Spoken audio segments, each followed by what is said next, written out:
Hello दोस्तों, सभी लोगों को राम राम।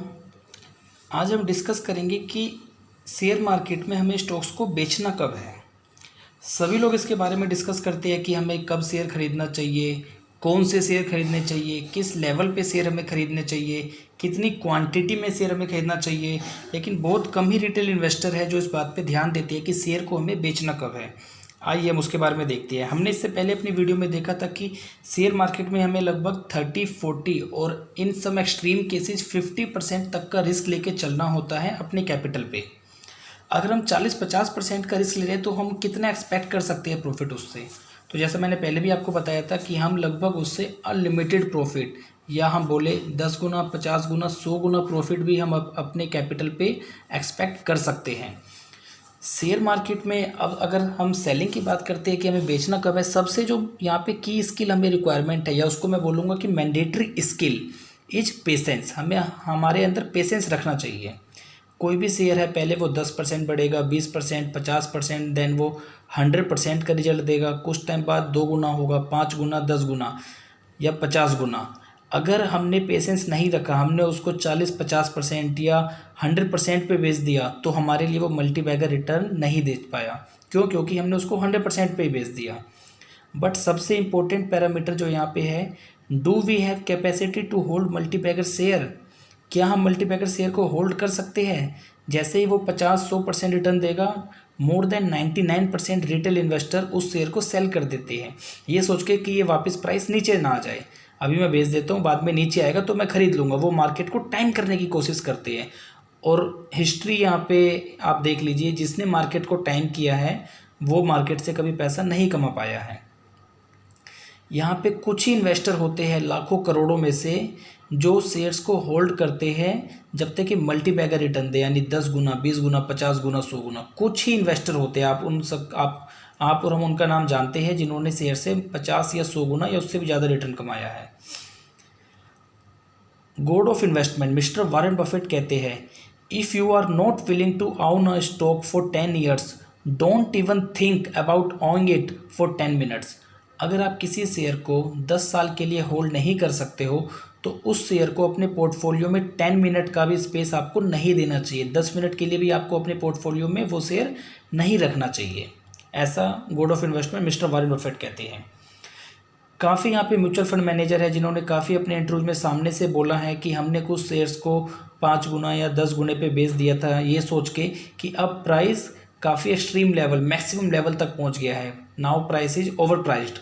लेकिन कुछ टाइम बाद उन्होंने देखा कि 2, 4, 5, 7 साल बाद कि वो 10 गुना वाला शेयर 20 गुना, 30 गुना, 50 गुना और सम केसेज में 100 गुना भी रिटर्न दिया है उसने।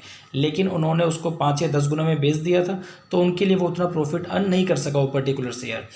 अब ये मल्टीबैगर शेयर हम सब जानते हैं, हम सब के पोर्टफोलियो में आज भी है। अगर हम लोग शेयर मार्केट में इन्वेस्ट करते हैं तो बस हमें पेशेंस रखना चाहिए ताकि हम उनको होल्ड कर सके। क्योंकि मैंने आपको पहले भी बताया था कि ये मार्केट ऐसा है कि आपको होल्ड करने ही नहीं देगा शेयर। ये हल्के इन्वेस्टर को वहाँ पे टिकने ही नहीं देगा। जैसे ही वो 50%, 100% का रिटर्न देगा, वो इन्वेस्टर को निकाल देगा। इन्वेस्टर को बोलेगा कि भाई इसको बेचो। यही चीज़ है। अब इसके हम शेयर्स की बात करें, TCS, Maruti, HDFC bank, Pidilite, Atul limited, Nestle, page industry, Eicher motor, Titan, ऐसे काफ़ी शेयर्स हैं। हर एक सेक्टर में हमें मल्टीबैगर स्टॉक्स देखने को मिल सकते हैं। Now come to the next point. अगर किसी कंपनी के प्रोडक्ट या टेक्नोलॉजी उनके प्रोसेस में भी चेंज हो जाए तो भी हम कंपनी को सेल करने का देख सकते हैं। जैसे हमने कोई कंपनी खरीदी है, उसके हमने यूनिक प्रोडक्ट, यूनिक फीचर्स है, यूनिक प्रोसेस है उसका, ये देख के हमने कंपनी खरीदी है। जैसे ही उसका कोई कॉम्पिटिटर आ जाता है तो हम उसको सेल करने का सोच सकते हैं। जैसे कि फार्मा इंडस्ट्री में आप लोगों ने देखा होगा, कोई भी नई मेडिसिन इन्वेंट होती है तो सबसे पहले कंपनी उसका पेटेंट लेती है ताकि वो उस पर मोनोपोली अपना राइट रख सके। अगर वो टेन्योर 5-10 ईयर्स या जो भी है वो ख़त्म होने वाला है, तब हम सोच सकते हैं कि इसका टेन्योर ख़त्म होने वाला है, पेटेंट का, मार्केट में इसके कॉम्पिटिटर आने वाले हैं, तो हम उस शेयर को सेल करने का सोच सकते हैं। Now come to the third point, change in management. काफ़ी इन्वेस्टर्स होते हैं जो मैनेजमेंट के ऊपर बैठ लेते हैं। जैसे भी आपने देखा होगा mister Aditya Puri, MD and CEO of HDFC bank. इनका टेन्योर अभी ख़त्म होने वाला है कमिंग अक्टूबर में। तो काफ़ी रिटेल इन्वेस्टर ने अगर इनके ऊपर बेट लगाया है तो यहाँ पे वो देख सकते हैं अगर उनको एग्जिट लेना है। अगर उनको अभी भी बैंक समझ में आता है तो वो अपने इन्वेस्टमेंट को कंटिन्यू रख सकते हैं। Same with IDFC bank.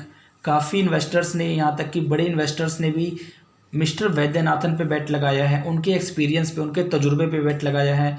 अगर mister Vaidyanathan in coming future exit ले लेते हैं IDFC से तो लगभग सारे इन्वेस्टर्स उस बैंक से निकल जाएंगे। Why? Because they have invested in mister Vaidyanathan. Now come to the next point. अगर कंपनी लॉस डिक्लेयर करना स्टार्ट कर दे, मीन्स अगर कंपनी लॉस मेकिंग कंपनी बन जाए, तो कुछ हम सिनेरियोज में देखते हैं। अगर हम कोविड की भी बात करें तो अभी तो सभी कंपनियों उसकी, मोस्टली कंपनीज की, कुछ हम छोड़ दें FMCG एंड फार्मा वगैरह, सेल्स बिल्कुल ही खत्म है। ऑटोमोबाइल्स की बात करें तो बड़ी छोटी कोई सी भी कंपनी हो, कोई सेल यहाँ नहीं हो रही है। अप्रैल में सभी का 0 फिगर आया है सेलिंग का, जो आज तक हिस्ट्री में हमने नहीं देखा था कि किसी बड़ी कंपनी जैसे मारुति जैसी कंपनियों की एक भी सेलिंग नहीं हुई है गाड़ी की। तो अगर इन सिनेरियो को हम साइड में रख दें, कोई एक्सट्रीम एक्सीडेंट जैसे कोविड हो, इनको साइड में रखें, अगर नॉर्मल सर्कमस्टांसेज में अगर कंपनी लॉस बुक करना स्टार्ट कर दे, हम 1-2 क्वार्टर देखेंगे। अगर वो कंटिन्यूसली 1-2-3 क्वार्टर लॉस बुक कर रही है, अगर हमें नहीं समझ में आ रहा लॉस क्यों हो रहा है, अगर कोई बड़ा इन्वेस्टमेंट कर रही हो तो समझ में आता है, हमें नहीं समझ में आ रहा है, in that case too we can think to sell our shares.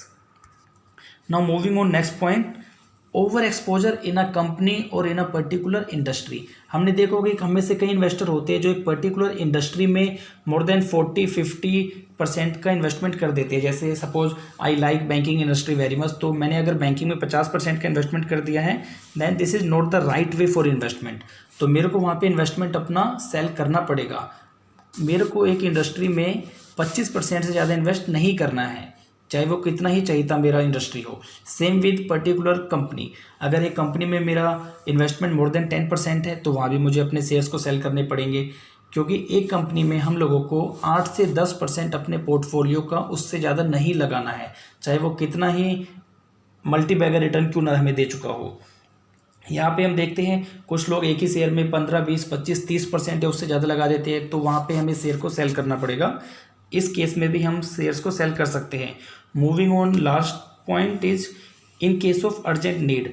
अगर हमें घर में किसी की एजुकेशन, हायर एजुकेशन के लिए पैसा चाहिए, घर में कोई मैरिज फंक्शन है, अगर हमें अपने रहने के लिए घर लेना है, और in case of medical emergency, इन सारे ही सिनेरियोज में we can think to sell our shares.